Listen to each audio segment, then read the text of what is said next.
Hello, class. These are our 7-1A notes for informal geometry. So we're talking about ratios today. So a ratio is a way to compare two numbers or quantities, and there's three different ways to write them. And we're going to do that with this first example. So it says write the ratio of the number 5 to the number 6. So we can write it just with the words 5 to 6. We can write it with a colon like this, or the way that we normally write it in math class is as a fraction, because that allows us to do fraction kinds of problems and to simplify. So if we wrote something this way, we might not think to simplify it, but writing it as a fraction is going to remind us that those fraction rules apply. So, and that's what this sentence is about. This means whenever you see the words write the ratio of, you're going to be writing a fraction. And so it's always whatever they list first over whatever they list second. So when they say 5 to 6, 5 goes on top, 6 goes on the bottom. So that's how ratios work. Okay, so ratios do need to be written with the same units. So that's different than a rate. So it's different than like meters per second or dollars per hour, right? Those are rates and we have different units. So ratios are written with the same units. So with this first fraction, we're just going to go through and we're playing around and simplifying here. I can, let's see, divide them both by, I could divide them both by 2, but I can also divide them both by 6. So normally I would not write in that divide by 6 on the top and bottom. I'm just trying to show you what I'm doing. So 12 divided by 6 is 2, 18 divided by 6 is 3. So that's just a little review of simplifying fractions. If you didn't know they were both divisible by 6, you might just divide them by 2 and then go, oh, now I can divide by 3. And when you do that, you're still going to get 2/3. So don't think you have to know the absolute biggest factor right away. You can just start simplifying.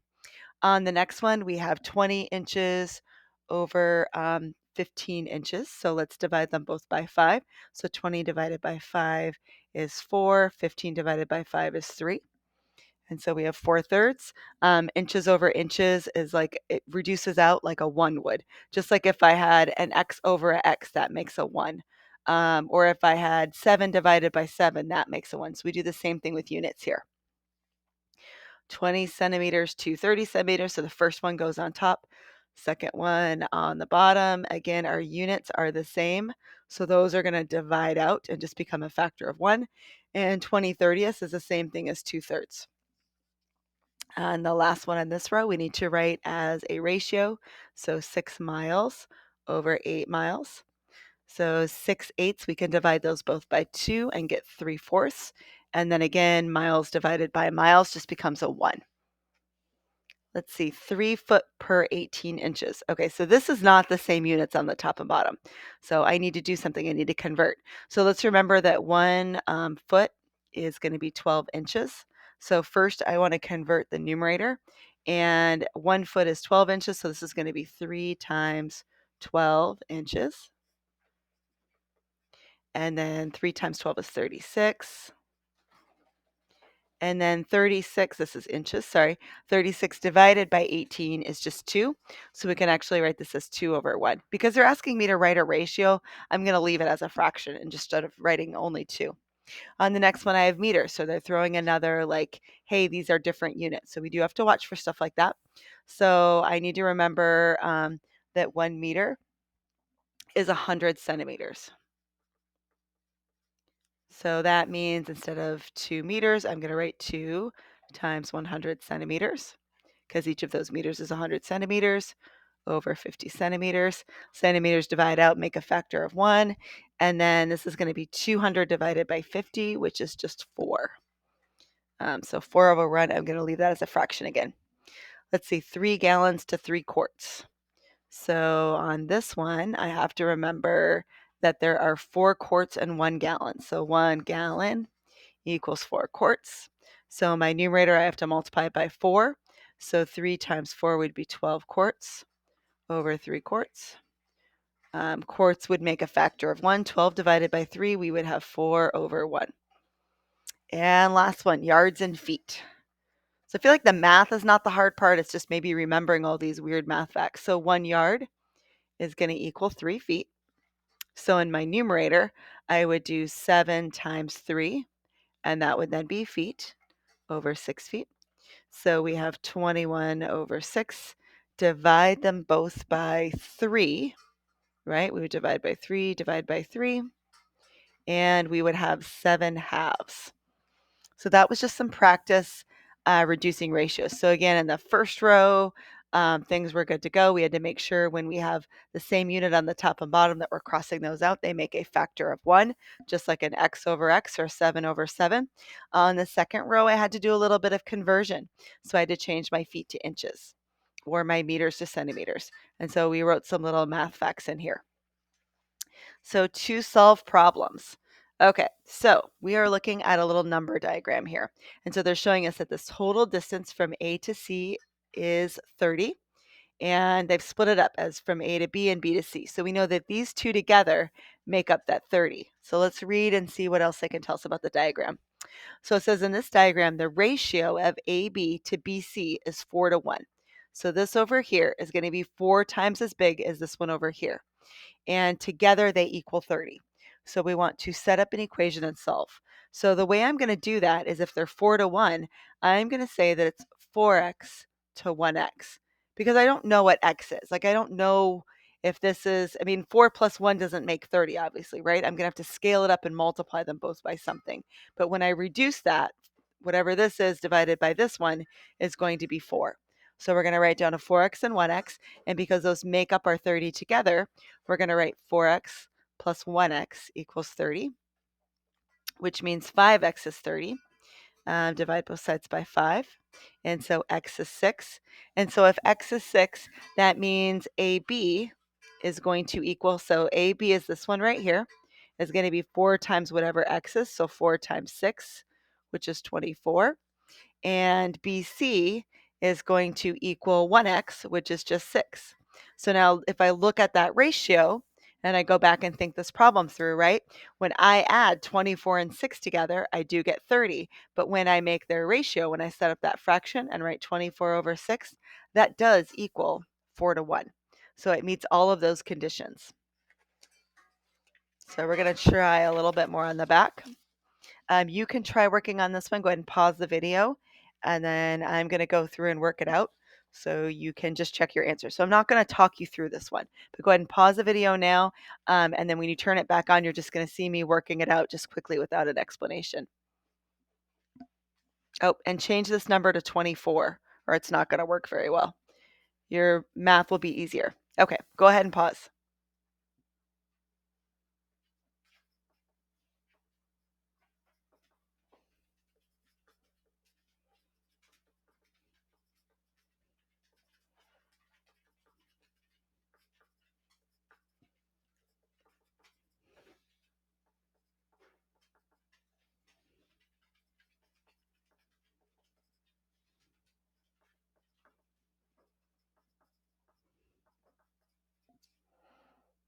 All right, so there's our answer on, I don't know, I guess it's not numbered on this problem here.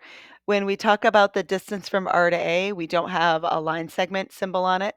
That's when we're talking about like the picture and the line segment itself. When we're talking about the measure of it, we just write the letters RA. So just something that you might have forgotten from earlier this semester. So now we're looking at some perimeter problems. So the perimeter of a rectangle is 84 feet. So I'm going to draw a rectangle. And let's remember that perimeter is all the way around it when I'm adding up all my sides, okay? Let's also remember that my opposite sides are equal on a rectangle. So my perimeter is 84. All right, what are they telling me now? The ratio of the length to the width is 4 to 3. So length to width is 4 to 3. So that means I'm going to have a 4x and 3x. So here's my length. I'm going to call that one 4x. Here's my width. I'm going to call that one 3x. And now I want to find the length and width. So I know if I go around the shape and I add all those up, I'm going to get 84. So that's what I'm going to do. So my perimeter, and there's a lot of different ways to do perimeter. I'm just going to do the long way. So if you've got a shortcut, go ahead and do it. So if I go around my shape, first I have a side that's 4x. And then I would do this side. This side is equal to 3x. And then I would go back across this side. That's another 4x. And then I would go down this side over here. That's another 3x. So when I'm finding perimeter, I'm adding up all my sides. So when I add these, 4 and 4 is 8, 3 and 3 is 6. So I have 8x plus 6x, which is 14x. But now I know something about my perimeter. My perimeter is 84. So I can write that 84 equals 14x, and then I can solve that. Divide both sides by 14, and 6 is equal to x. But I'm not done. I still want to find the length and width. So my length is going to be 4 times whatever x is. So 4 times 6, which is 24. And my width would be 3 times whatever x is. So that's going to be 3 times 6, or 18. And if I put those numbers back in into 24 plus 18 plus 24 plus 18, I'd be back to that 84 perimeter that I used here. All right, one last triangle problem here, or one last problem. It is a triangle problem. The angles of a triangle are in a ratio of 1 to 5 to 6. So 1's going to be a tiny angle, 6 is going to be really big, 5 is going to be pretty big. I don't know. This is fine.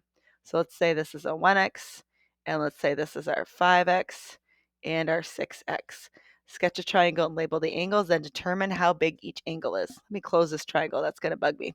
So we have to remember that when we add together the angles of a triangle, they have to equal 180 degrees.